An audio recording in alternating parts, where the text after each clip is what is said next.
The fluorescent lights at the hospital discharge pharmacy make everything look like a crime scene. It's 2 a.m., and I'm still shaking from the seizure, my temple throbbing where I hit the linoleum floor 3 hours ago. The bruise is already turning purple. I can see it reflected in the plexiglass barrier between me and Mr. Henderson, the night pharmacist. He slides the paper stapled to my discharge instructions across the counter. Vimpat, $650. Bimpat. I blink at the number. My hands won't stop tremoring. I grip the edge of the counter to steady them. My HSA card should cover it, I say. My voice sounds distant, like I'm hearing myself through water. My father manages the account.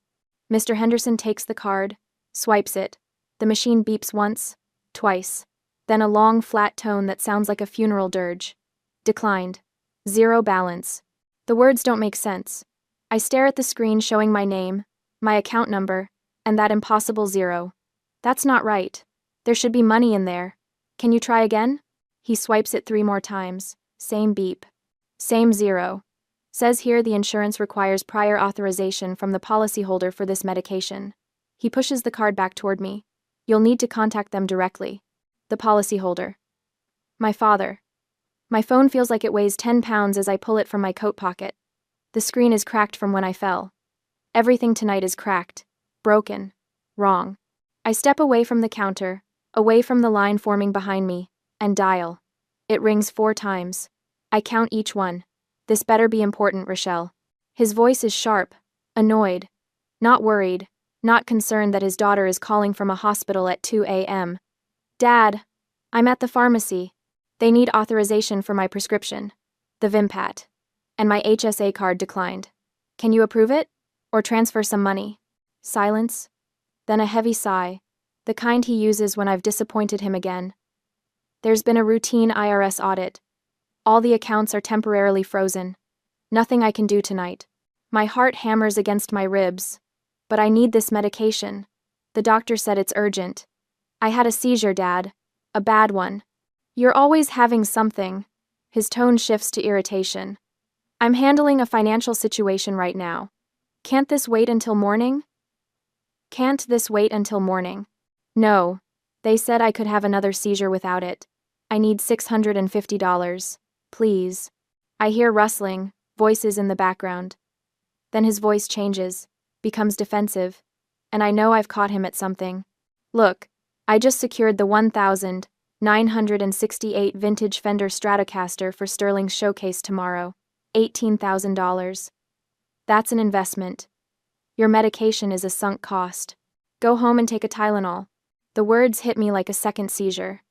$18,000. For a guitar. While my HSA account sits at 0. Dad, I can't just take Tylenol. This isn't a headache. I was unconscious. I bit my tongue. I don't remember anything between smelling rotten eggs and waking up on the floor with paramedics over me. Don't be dramatic. It's just a headache. You've always been dramatic. The memory surfaces without permission. I'm 16 again, sitting in the SAT testing room, that sulfuric smell filling my nose, rotten eggs. I'd raised my hand, asked to be excused, said I felt sick. The proctor had called my father. He'd arrived furious, accused me of faking, of being lazy. Stop being lazy and dramatic, he'd said in front of everyone. I'd finished the test in a fog, unable to focus, and my scores reflected it. He'd been even angrier then.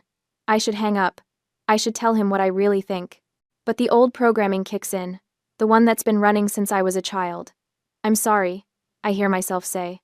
I'm sorry for waking you up. Just go home. We'll figure it out in the morning. The line goes dead. I stand there holding my phone, staring at Mr. Henderson through the plexiglass. He's watching me with something that might be pity. I shake my head, walk past him, past the other people waiting with their prescriptions, and push through the automatic doors into the parking lot. The November air hits my face, cold, sharp, real. My car sits under a streetlight, looking small and ordinary. I know I shouldn't drive. The discharge papers explicitly said not to. But an ambulance bill would finish destroying me financially.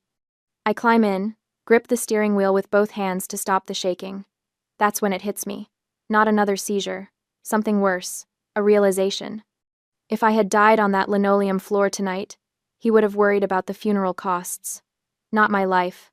Not me. The expense of disposing of his liability, daughter. I start the engine. I'm not dying tonight. Not for him. Not because he decided a guitar was worth more than my brain. I pull out of the parking lot, driving slowly, carefully, into the dark Denver streets.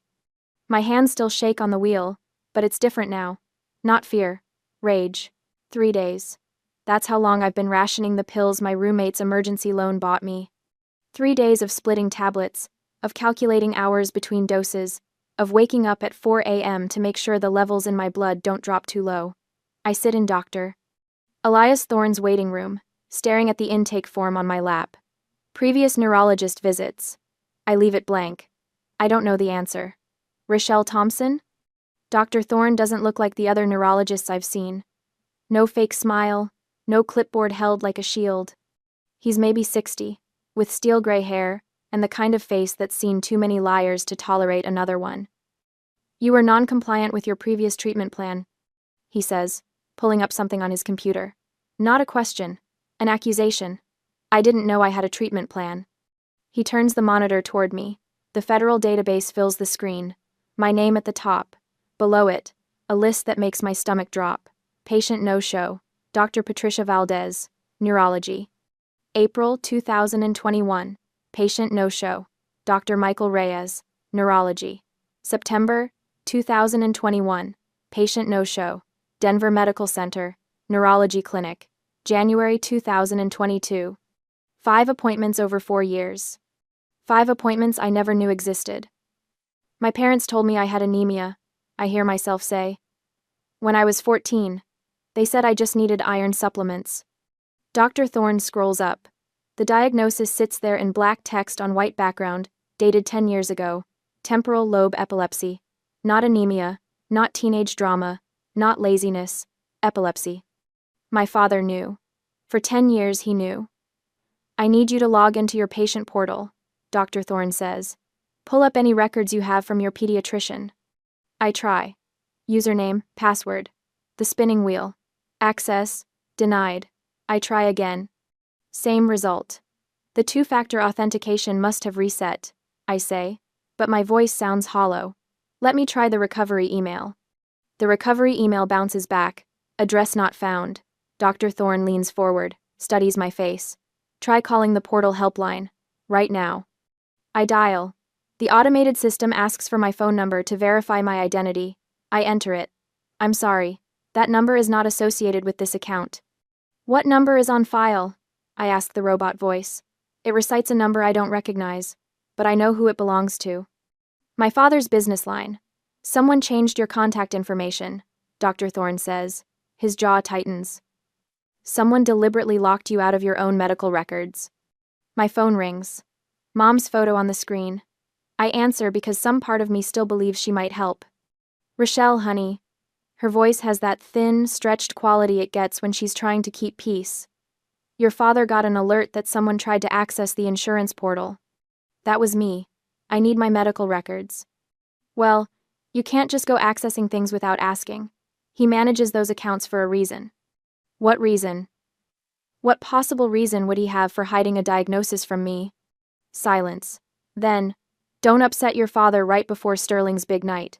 He's doing what's best for the family finances. Just be tough. I had a seizure, Mom. I could have died. You're always so dramatic. Your father says you're just stressed about school. In the background, I hear him. Is she calling about money again? My mother's voice drops to a whisper. Honey, I have to go. Just try to understand. This is hard for all of us. She hangs up. I sit there holding my dead phone. Dr. Thorne is writing something, his pen moving in sharp, angry strokes across the prescription pad. 30 days of Vimpat, he says. $650. Your insurance won't cover it without prior authorization, which your father controls. Do you have that money? I think of my bank account, the $847 I have left from my teaching assistant stipend. Rent is due in 12 days. That's $650. If I pay for the medication, I can't pay rent. If I pay rent, I seize. I look at my backpack on the floor. My MacBook Pro is inside, the one I've used for every architecture project for 3 years. My drafting equipment, my parallel ruler, my scale templates. Everything I need for my thesis.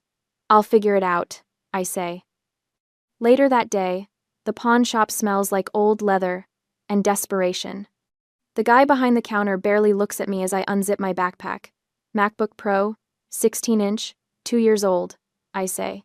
Drafting equipment, professional grade. He turns on the laptop, checks the specs, examines the tools like they're contaminated. $700. It's worth at least $1,200. Not to me, it's not. $700. Take it or leave it. I think about the Stratocaster. $18,000. For a guitar my father bought while I stood in a pharmacy at 2 a.m., shaking. $800, I say. Final offer. He shrugs. Fine, cash only. The bills feel obscene in my hand. I drive straight to a different pharmacy, one across town where they don't know my face. The pharmacist doesn't ask questions. Just takes my money, hands me the bottle. I sit in my car in the parking lot, holding the pills. My laptop is gone. My thesis drafting tools are gone. Everything I need to finish my degree, traded for 30 days of not dying. I open the bottle, take one pill with lukewarm water from a gas station bottle, swallow it down. My phone buzzes. A text from my father. Stop harassing your mother. Focus on school. I stare at the message. Then I put the pill bottle in my glove compartment, lock it, and grip the steering wheel with both hands. He thinks I'm weak. He thinks I'll break. But I just traded my future for my brain, and I'd do it again. That makes me stronger than he'll ever understand. The alert comes through on Garrick's phone while he's standing in the Thompson garage, admiring Sterling's new guitar case. Portal login attempt. Rochelle's credentials. Failed. I don't know this yet. I'm sitting in my dorm room at 9 a.m., staring at the locked patient portal screen, when my phone buzzes. A text from Dad. Stop acting out or I'll stop tuition payments. You're jealous of Sterling's success. My stomach drops. I hadn't expected him to notice so quickly. Hadn't expected him to care. A second text follows. This behavior is unacceptable. Get help. I set the phone down carefully, like it might explode. My hands want to shake, but I won't let them. Not anymore. What I don't see is the email he sends 30 seconds later. The one to Professor Marianne Caldwell, my graduate advisor. Subject line: Family emergency regarding Rochelle Thompson. The body reads, Rochelle is experiencing a mental health crisis. Please monitor her behavior carefully. She has become fixated on perceived family slights and may exhibit erratic conduct. We are concerned for her well-being and academic standing. He's building a narrative, making me the unstable one before I can tell anyone what he's done. But I have paper records.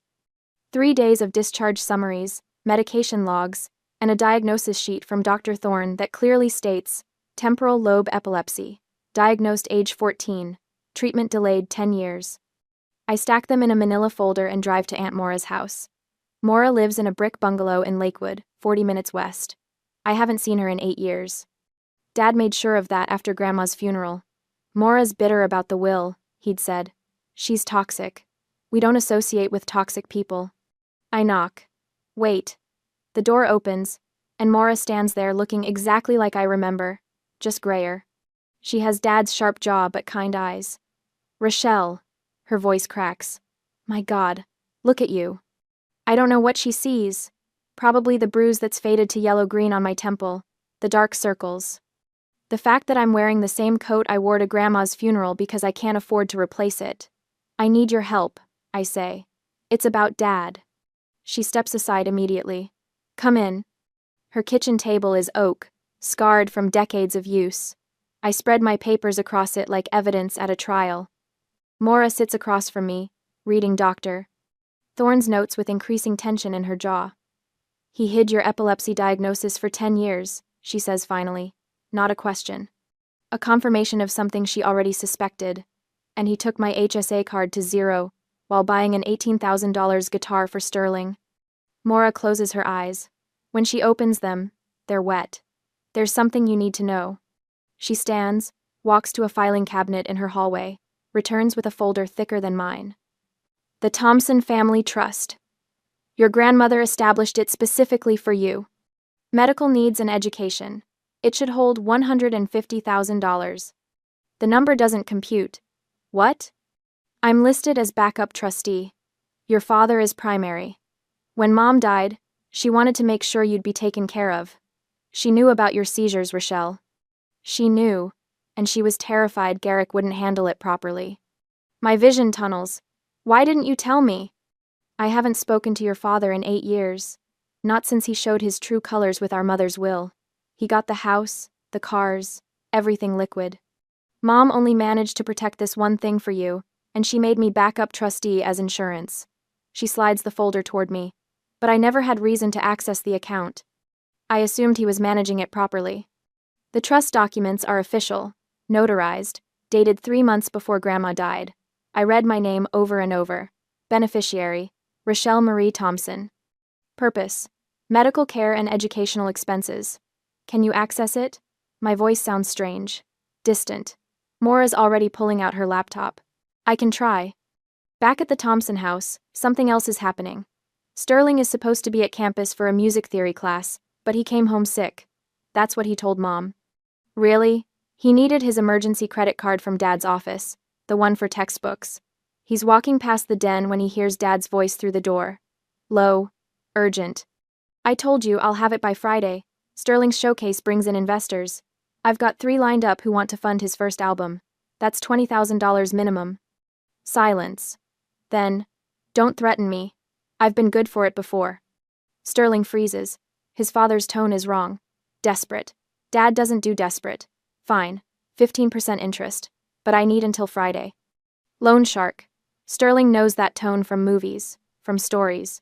His stomach turns over. He hears the chair scrape. He moves quickly, quietly back toward the kitchen.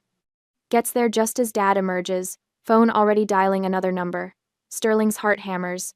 He pulls out his phone, opens Venmo, types in Rochelle's username, $500. Everything he has from his part-time job at Guitar Center. His thumb hovers over the pay button. Give me that. Garrick is faster than he looks. He snatches the phone from Sterling's hand just as Sterling's thumb descends. The screen still glows with the confirmation prompt. You were going to send her money? Garrick looks at the screen, his face turning purple. He hits cancel with a violent tap and shoves the phone into his own pocket. You don't send her anything. Ever. Do you understand? She's my sister.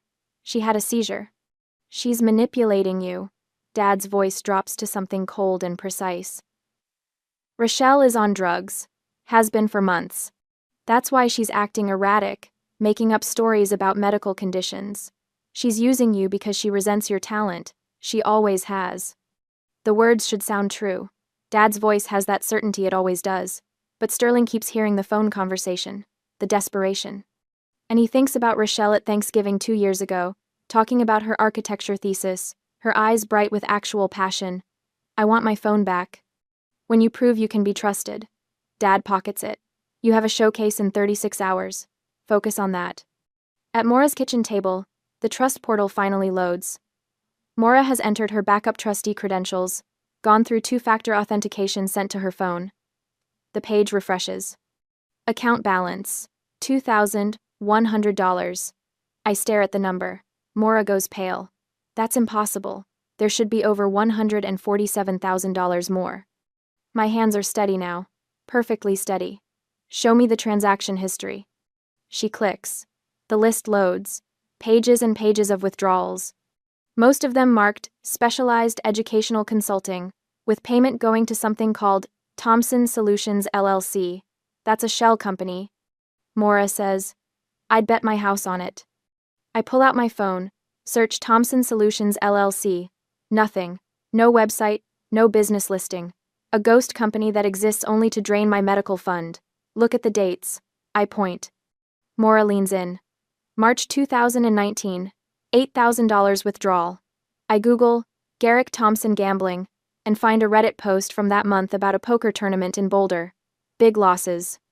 October 2020, $12,000 withdrawal.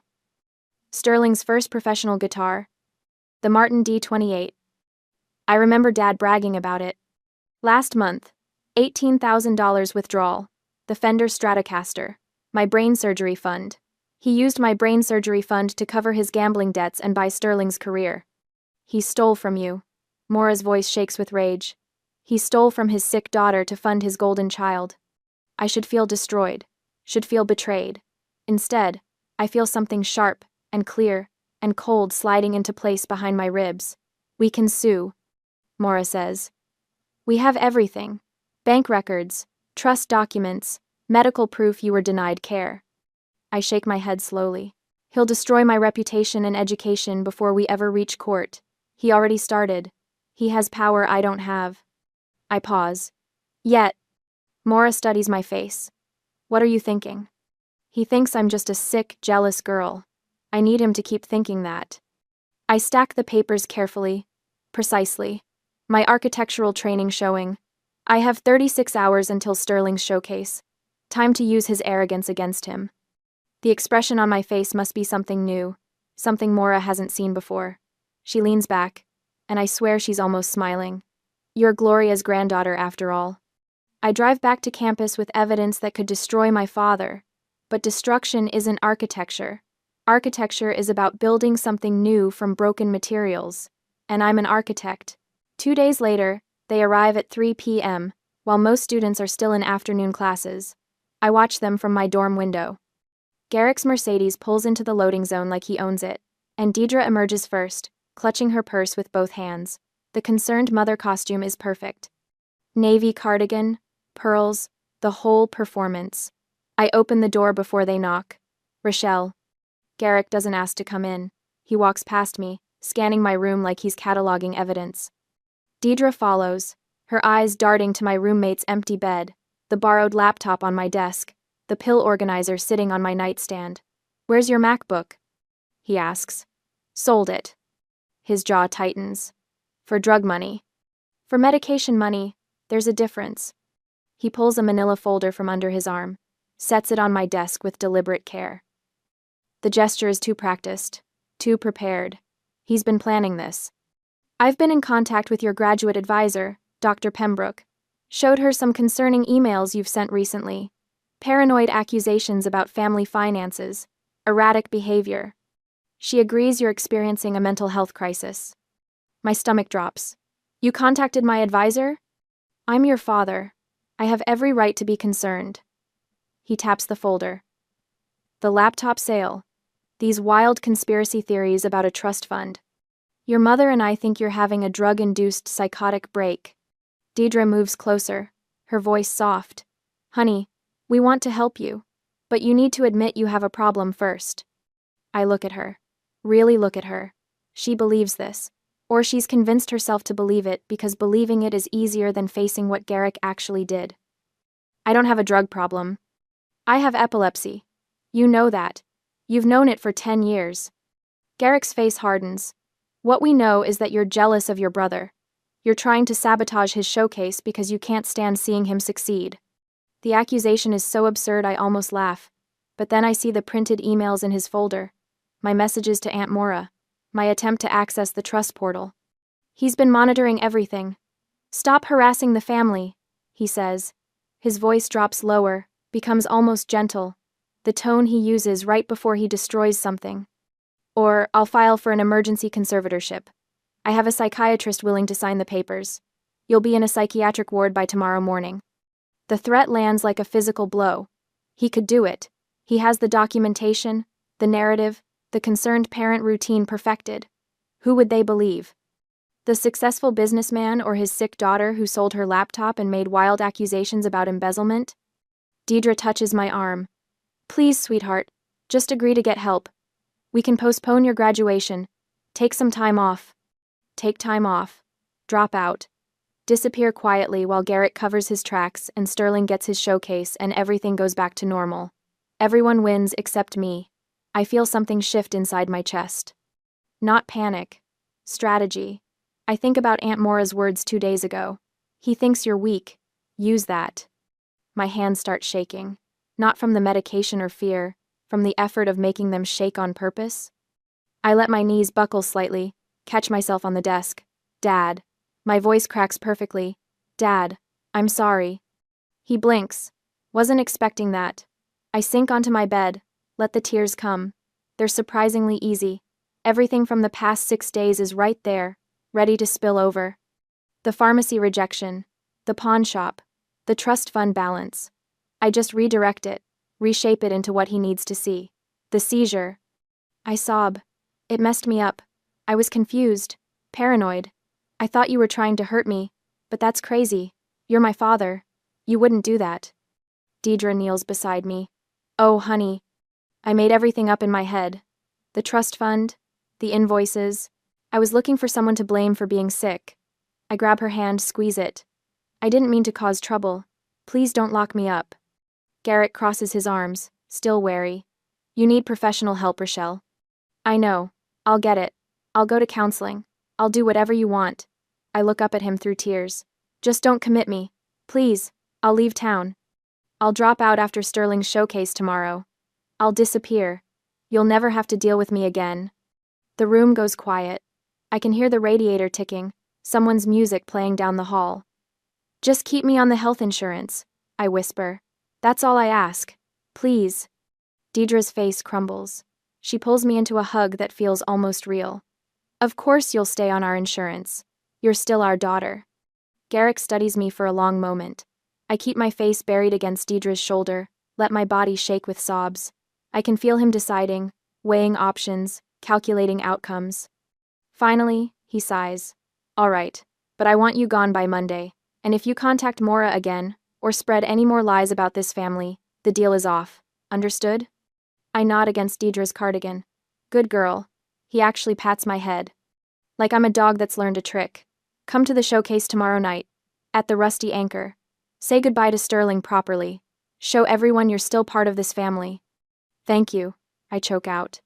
Thank you, Dad. They leave 20 minutes later, after Deidre makes me promise to eat something, and Garrett confirms I'll be at the Rusty Anchor by 8 p.m. I walk them to the parking lot, wave as they drive away. Back in my room, I close the door. Lock it. The tears stop like someone flipped a switch. I open my roommate's laptop. The files are exactly where I left them. Trust documents, invoices. Timeline. All uploaded to 3 separate cloud accounts this morning. Maura has copies. My attorney has copies. The IRS received their package at 9 a.m. My phone is already in my hand. He took the bait. I text Maura. Tomorrow at the Rusty Anchor. 8 p.m. Be ready. She responds immediately. 3 words. I'll be there. I set the phone down, look at my reflection in the dark window. The girl staring back doesn't look broken anymore. She looks sharp, focused, dangerous. He thinks I'm leaving town. Running away like I always do. Apologizing like I always have. He has no idea I'm just getting started. Tomorrow night, in front of his investors and friends and extended family, Garrick Thompson is going to learn what it costs to steal from a sick daughter. He's going to learn that the broken girl he patted on the head today has been building a trap for 6 days, and tomorrow at 8 p.m., that trap is going to snap shut around his throat. I smile at my reflection. It's not a nice smile. That's my good girl, I whisper, mocking his words. Then I open the laptop and start drafting the presentation slides. The next evening, the Rusty Anchor smells like beer and desperation. I arrive at 7:45 p.m., slipping through the back entrance near the loading dock while the front doors are clogged with investors in expensive suits and family friends air-kissing each other. The crowd is larger than I expected. Garrick has outdone himself. Through the backstage curtain gap, I can see him holding court in the VIP section. The 1,968 vintage Fender Stratocaster sits on a display stand beside him like a trophy, stage lights catching the sunburst finish. $18,000 of stolen money, polished and gleaming. This guitar represents sacrifice, Garrick announces to the cluster of potential investors around him. His voice carries that practiced humility that makes my stomach turn. A real investment in real talent. Deidre sits beside him in a cream dress, smiling that frozen smile she perfected years ago. The perfect supporting wife. She's laughing at something someone said, touching Garrick's arm, playing her role flawlessly. I check my phone. The files are uploaded to the cloud.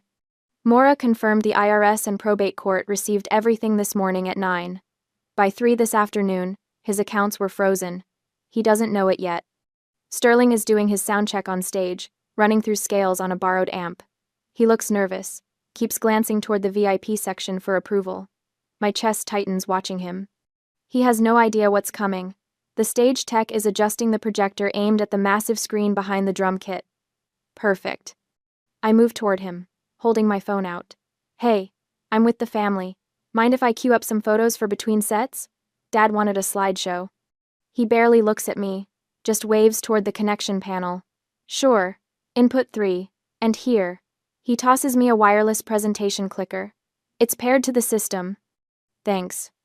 My hands are steady as I connect my phone to the console and hide it behind the mixing board. The screen flickers to life, currently displaying the venue's logo. I keep the files minimized, clutching the small black remote in my palm like a weapon. Sterling finishes his warm-up and sets the borrowed guitar down, reaching for the Stratocaster. The weight of it changes his posture. He stands taller, holding it. It's 8 p.m. I walk onto the stage. Sterling sees me, his eyes widening with confusion. I take the microphone from the stand before anyone can stop me. The room doesn't go quiet immediately. Conversations continue. Someone laughs. A glass clinks. Then I click the remote. The screen behind me illuminates with the first image. Thompson Family Trust. Balance, $150,000. Date, January 2015. The conversations start dying. Thompson Family Trust. Balance, $2,100. Date, October 2024. Now I have their attention. You didn't buy that guitar with hard work, Dad. My voice comes out clear, projected. I sound like someone giving an architectural presentation, calm and factual.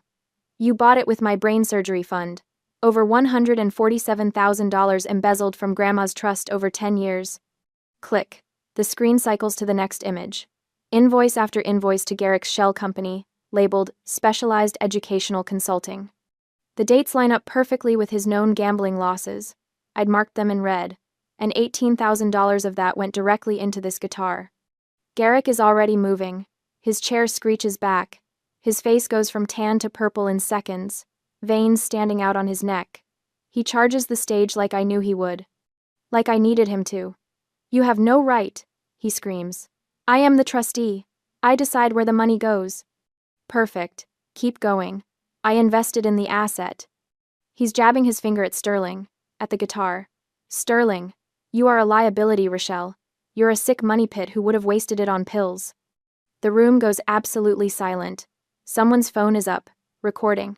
I can see the red dot from here. Several phones. Everyone is capturing this. His own words, in front of investors, family, friends, extended relatives. He's destroyed himself. Sterling stands frozen, holding the $18,000 guitar. His face has gone white. He's staring at Garrick like he's seeing him for the first time. Dad. Sterling's voice cracks. She's your daughter. She's a liability.